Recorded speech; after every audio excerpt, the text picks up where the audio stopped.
Ball first and 10 at the 12-yard line of the Seahawks. Sean goes right, has a cutback lane, and he does. He's across the 20, the 25, 30, 35, 40. Here he goes. Are they going to catch him? 40, 35, 30. Touchdown, Seahawks! 12, they're bringing the trophy home. Your Seahawks, Super Bowl 48 champions. Holy catfish! Baldwin's going to throw back to Russel. He's got it! Touchdown! Seahawks! Are you kidding me? Let's Hawk It Out with your hosts Kevin Porter and Rich Harris. Not since the 1995 season have I been this pumped up for NFL football. Rich Harris, what's going on? Welcome to Let's Hawk It Out. Yes, sir. 10 years old. 10-year-old Kevin Porter has not been this psyched in almost 30 years. What's going on, dude? Not a whole lot, man. I am pretty happy about the way things are looking, to be honest with you. And I'm pretty psyched as well. I don't know if I can relate to how far back I can go. Actually, I can. I think, what was it, around 2011 or so when we drafted Earl Thomas, and those few years when we drafted all the guys that became the Legion of Boom and whatnot. So my excitement is based on the amount of draft picks that we had this year, and we'll get more into that. Damn, Rich. Yeah, dude. That's exciting right there, dude. And, I don't know. I can't necessarily remember the 1995 season of the Seattle Seahawks, dude. I'll be honest with you, dude. That was a complete lie at the very beginning. Just grab a date. I wasn't watching football all in 1995 at 10 years old, but no.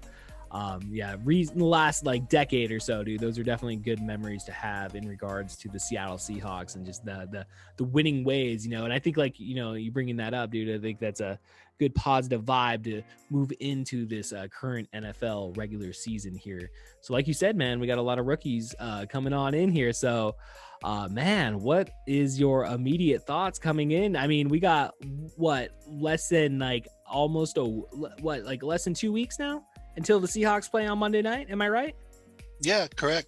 2 weeks from this last Monday here. So yeah, about 10 days, 11 days, less than that. A week from this Sunday is the regular season. And then of course will be the first Monday night game there. So yeah, on the 12th. So I look at it from a week from Labor Day, which is a good way to remember it. Right, a week from this coming Labor Day, dude. Correct. Man, I know we got a 3-day weekend as we record this, dude. It's in, man, it's I'm just really excited, Rich. I'm really excited. And this last Friday, though, watching the Seattle Seahawks down in Dallas, unfortunately losing 26-27 against the Dallas Cowboys. It was a pretty exciting preseason game. Not the way we want to necessarily close it out 0-3, I feel, but it was pretty exciting, I felt, to a point. I think it was pretty good. I think it was just more or less all, second stringers, third stringers, the 2s and 3s, we call them, trying to show their last moments where they could make the team or not, that what we call that roster bubble. So yeah, but it was pretty good because there was at least some action going on, and there was some movement back and forth between the defenses and the offenses, because again, a lot of these guys are rusty. They're not as sharp as maybe the ones. And I liked it too, because again, it was more like a tennis match than all these little 3s and outs and stuff. So I did like watching the field go back and forth a little bit and seeing some plays being made. So yeah, definitely exciting in that respect.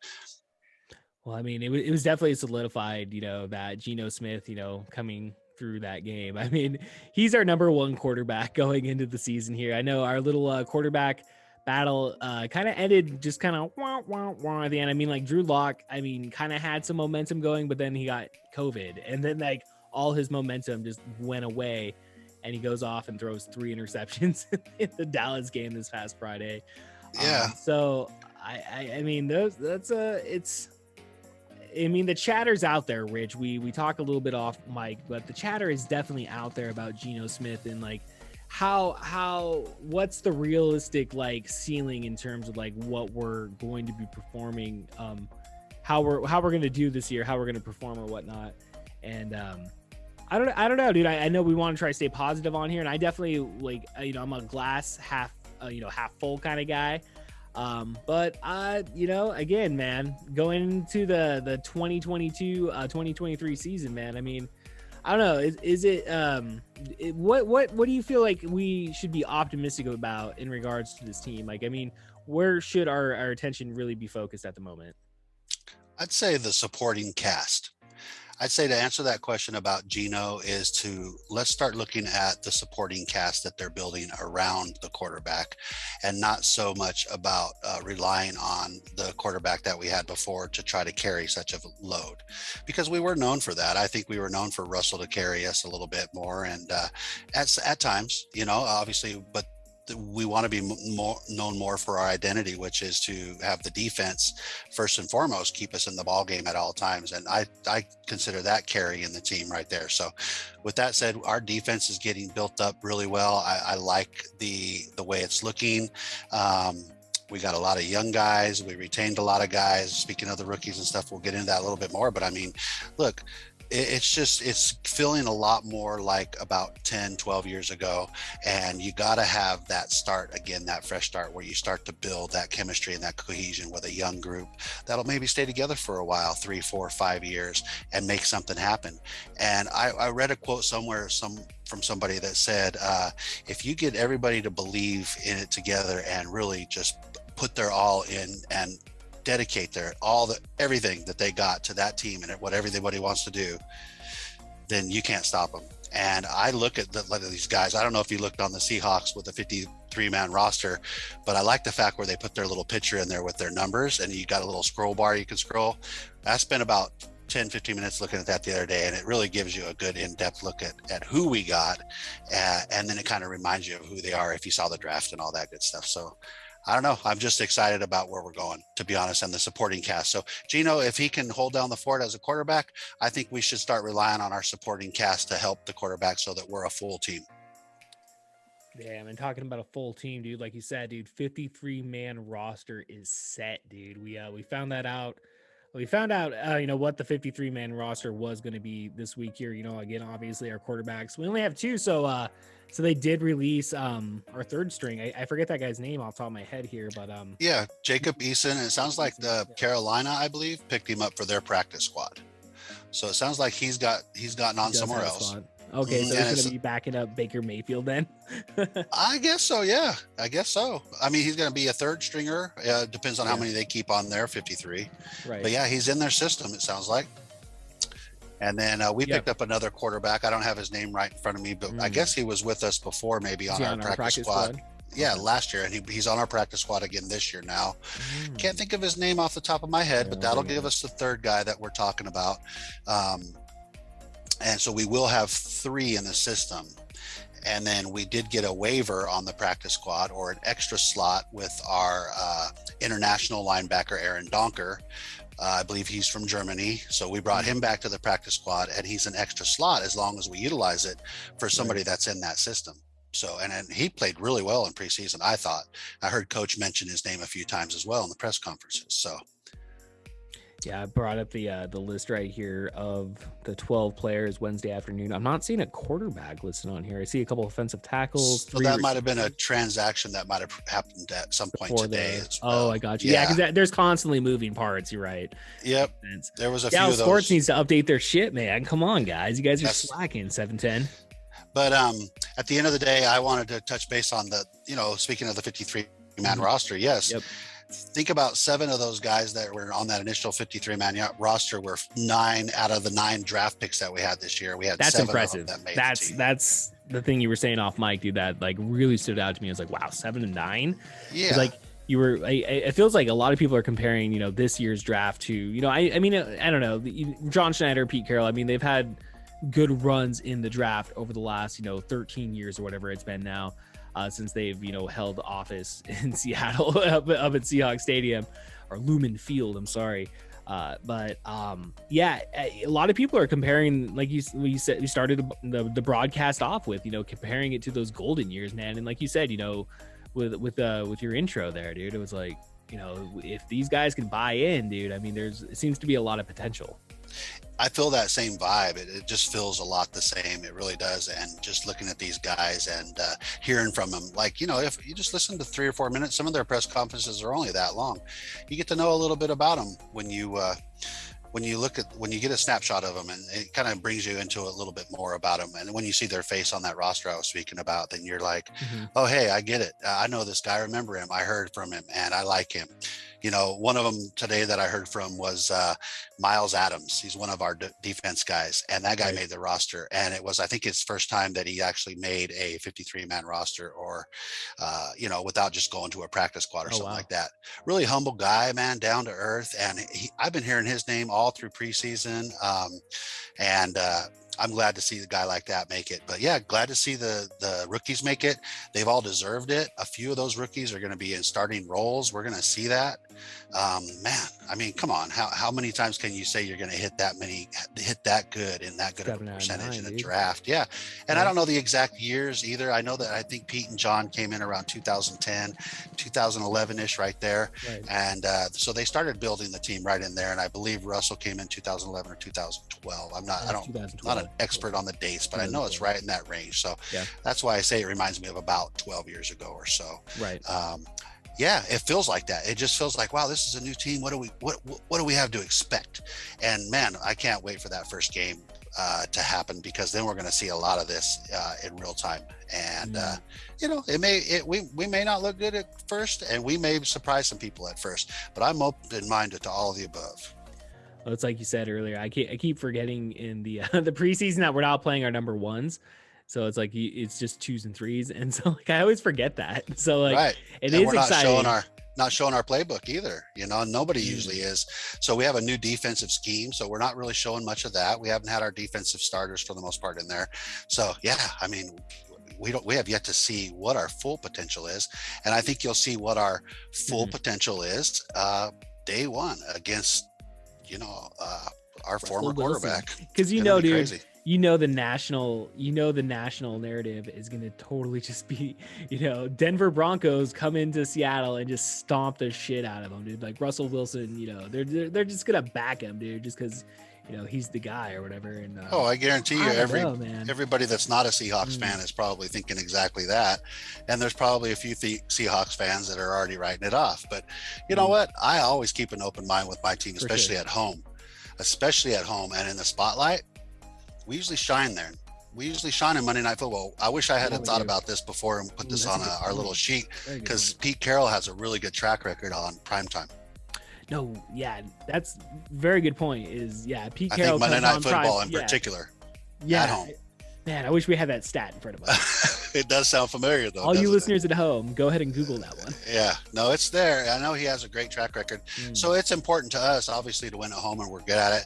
The 12s are going to be there, and we're going to be on fire. It's going to be our first game. It's a primetime game. I don't know when the last time that's happened. And there's a lot of hype, like you said, because the NFL staged it that way. So, I mean, bring it on, and let's see what our guys can do. I'm not going to be surprised if we just hold right there with them, and you know, it'll be best team wins. And there's going to be a lot of newness from, I don't know if that's a word, from both sides, both teams. So there's going to be a lot of nerves and all that. So that'll come into play from both sides. So I'm not going to say that we have a disadvantage there, because I understand that the Broncos are really still trying to iron out a bunch of stuff, and they don't really have much cohesion there. And there's a lot of confusion going on. I kind of keep an eye on some of their stories as well. So they're not perfect just because Russell Wilson's in town. Yeah, I was gonna say, like, it's not like the Broncos have like really been like lighting it up the last couple of seasons. Like, I think they've been pretty much on par with whatever the Seahawks. You know, even like, last season was, you know, crappy, but the seasons before that we were pretty good. Well, you know what we have going for us is our staff and our coaching and our front office. We're all still the same team, right? And they haven't been. They've been shook up throughout for many a years, and as of recently, their head coach is a new coach. You know, remember we talked about Drew Lock going through multiple offensive coordinators. So really, they haven't really settled and established a good culture and system like we have. So I want to remind people that we still have that system. We always say, in John and Pete we trust, and I indeed do. And I'm waiting to see what's next. Totally, dude. And yeah, man, I'm just like taking a look at this 53-man roster, and I mean, yeah, Rashad Penny's our starting running back, it looks like here, and then you got DJ Dallas, Travis Homer coming back again, dude. That's good to see Travis Homer is a third string, or third string quarterback, running back, which I mean, they've always done a good job. It feels like of, switching out we've always had multiple threats. It feels like in terms of, running backs, like they weren't necessarily going to be like top of the league every year, but like they always had a pretty good balance. It always feels like. So going into this season here, have four running backs, not forgetting Kenneth Walker the third. Our second round draft pick. Yeah. And at the end of the day, if we can stay healthy there, that'll be a nice stable of running backs, especially DJ Dallas and Travis Homer really jumped into another gear or jumped another level this year, if you would agree. And it's not just playing against the second and thirds. Those guys you could just see as they read the holes and stuff, and they read the way these the offensive line, which by the way, that offensive line is looking really good. The rookies are really coming through. Yeah, I mean, we can go on forever and ever. I want to just kind of keep it brief right now, as far as just talking about who made the team and stuff. Maybe touch base on that. Maybe we can touch base on some of the position groups more. We've already touched base here on the running backs, but DJ Dallas and Travis Homer, great depth to have. And don't be surprised if Penny just stays beat up, I guess. I don't know how to describe it. If he doesn't step up like he didn't in the past, if that happens again, then these other guys are hungry, and we got some guys that are ready to step up and make it happen, and those guys are looking great. Well, DJ Dallas and Travis Homer, I mean, they've both been in the league now for at least 2 years now, right? Like 2-3 years. I think this is DJ's second or third, and Travis third or fourth. I think Travis is 1 year ahead of him. Is he? Okay. Yeah. So yeah, man, if they can stay healthy, like you said, dude, because I know in years past we definitely have had some like health issues. I forget the guy's name. Who's the one that just retired that was always injured? Forget that guy's name off the top of my head. Chris Carson. No, not always injured, or the one that you mean like injured for just retired injured. Well, yeah, it seemed like he was always hurt every year. He'd always have like a good run. Yeah, then he'd always get hurt.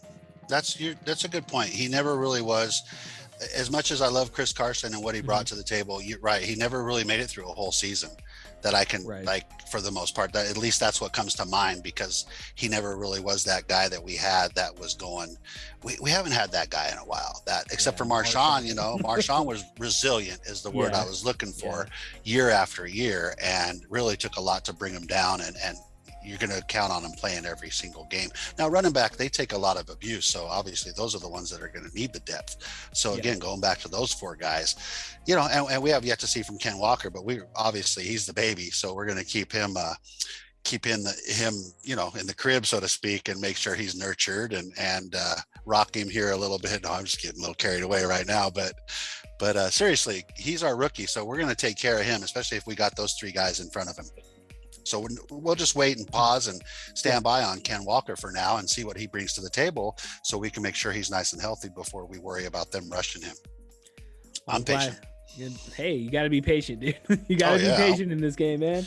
It's a game of inches, right? Let him develop. And again, let him learn from those guys, and hopefully Penny will step up. If not, I think DJ Dallas is a great leader, and I think Travis Homer is ready for his time in the spotlight as well. Agreed. Very much so, dude. I know. Going through it again. I mean, we can't go through like every single name on here or whatever, but like the ones that jump out, on our cornerbacks, we have Kobe Bryant. It's good to see that he made the team. Michael Jackson was not did not see that coming. Like, yeah. He definitely did not beat it. He beat it off the practice squad, right? So yeah, he did. And I think I might have got it confused with the other one, or it was the same. He was definitely one of the ones that said this. And I can't say definite because I watch so many of these things and I'm not an expert, but I think he was one of the ones that said he never really made it to the 53 yet. That's what the interviewers asked him. Yeah. And talk about a guy that's humble. He's kind of reserved, but Coach talked a lot about him in the press conferences about how he was just all over the place, just flying around, hitting people and making plays. So yeah, Michael Jackson it is, man. I think he goes by Mike, but it's easy to remember. Well, they got it written down as Michael. Yeah, no. I mean, it is Mike. The announcers, everybody, they call Michael, but everybody calls Kenneth Kenneth, and he wants to go by Ken. So that's where us fans come into play. Gotcha. We'll address him if we see him on the street and be like, "What's up, Mike?" or "What's up, Ken?" What's up, Ken? And you might get a conversation. But if you Yeah. call him Kenneth, they'll Yeah. probably think you're the press. Hey, Kenneth, can I ask you a couple questions? This is Kevin Porter with Let's Hawk It Out. Nah, bro. Get out of here, dude. Get out of here. Chase those guys off, man. I don't know, dude. Yeah, it's exciting, dude. I don't know what much else we have on here. But Well, we usually do a little around the league stuff, but there really wasn't much because everybody's just kind of, I guess the biggest thing we can gather is that we have that 2 week, after those preseason games, everybody gets that 2 weeks till that next Sunday, 2 weeks minimum, which is not something that they had before. So that's part of the benefits of the 3-game preseason and not the 4-game preseason, is now these guys can gather. They have their 53-man rosters, and they can really start to drill into their playbooks and what they're going to really start to game plan against Denver. I mean, they got a whole 2 weeks to prepare for Denver, and they also got a whole 2 weeks to get the first team together because it's more defined now, right? And everything just becomes more real, like I said earlier, and that's exciting. And I'm glad to see that even some of the guys that have some minor injuries, like maybe Damian Lewis, maybe some of these guys can make it back by week 1 because they got beat up a little bit in the preseason, but not enough to put them on the IR. Is my understanding, if you didn't make the 53-man roster and got put on the IR before that cut, you have to stay on the IR all year. If you make the 53-man roster, and I have something coming up on that, it just came to mind, then you get put on the IR after that, then you only have to be out 4 games at a time, minimum. Oh, that's a good thing. I was kind of disappointed, to be honest with you, with one of our first-round picks from a few years back, LJ Collier, because I haven't seen much from him at all, and he just seems to be, to me as a fan, when's he going to bring it? When's he going to show us, or when's us Hawks going to say, man, LG, our first round pick is doing something. Always seems to be injured. Again, he now was on the 53-man roster. We retained him, but he's going to the IR. Yet again. I don't know if they're going to find somebody better than him and just release him. I think there's a lot of pride in keeping a first round pick on the team because you don't want to admit that you made a mistake. But come on, cut bait and let's go. Let's get somebody that wants to run with the dogs like the rest of these guys, and not somebody that's just sitting there milking it and sitting back injured all the time. Come on, step it up, LJ Collier. Don't you mean we want to see something from you? Don't you mean fly with the Hawks? Yeah, something like that. Come fly with the Hawks, dog. Give me till next episode and I'll make up a motto for him, Yeah. His motto fly would be or like, bye-bye. It's in the back of the unemployment line, dog. That's really. I mean, come on. He's had a lot of years. I think this is his 4th year, I would say. 3rd or 4th. Wow. I've heard that. I recognize the name. Like, first round pick, and we haven't seen much from him at all. You wouldn't even know his name. You ask some of the solid fans, and they'll probably remember the draft, and that's about it. Right. But yeah, come up. So we kept him. Technically kept him. We didn't want to put him on the IR all year, so we're going to give him a chance. He's got a problem with his elbow or something. So, we're not expecting him to make it back. And obviously, it was a technicality that they kept him. And it's my understanding that we brought back Justin Coleman. We did release him. He cleared waivers, and we're signing him again. Justin Coleman is a dog. He's that guy that we let go for. I think he went to the Jets, and then he came back to us this year, and I wanted to keep him. Coach always talks highly about him as well. Those are some of those transactions from today I was talking about too. But it looks weird at first, but that first 53-man roster, they always say, don't, just remember it's called the initial 53-man roster, because then in the hours to come after that and the 24 hours after that, just like yesterday as compared to today, a lot of things change. So, and I pay close attention, and that's why I kind of wanted to wait on the podcast to more or less focus on this and not necessarily the 3rd preseason game, because we could do both.